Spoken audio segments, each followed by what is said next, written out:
আসছে কে সাথে কারা আসছে কে সাথে কারা আসছে কে সাথে কারা আসছে কে সাথে স্টপ স্টপ, অনেক হয়েছে, চুপ থাকো এবার।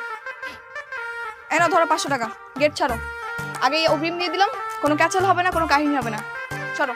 ওরে বাপ রে বাপ, সামান্য 500 টাকা দিয়ে কি তেজ গেট ছাড়তে হবে? হ্যাঁ এই 500 টাকা কি কোনো টাকা নাকি? টাকার তেজ দেখাচ্ছ আর তাতেই ঢুকতে যাচ্ছ। ওয়েট, সমস্যা নাই, তোমারে 5 টাকা যোগ করে 505 টাকা দিলাম। যাও ভিক্ষা দিলাম, এবার ফটো যাও যাও, ফটো ফটো ফটো ফটো। আশ্চর্য, ভিক্ষা নিবো কেন? 500 টাকা কি কোনো টাকা না? কত টাকা লাগবে তোমাদের? 50,000। ওরে বাপরে, 50,000! 50,000 টাকা কখনো চোখে দেখছো? আসছে 50,000।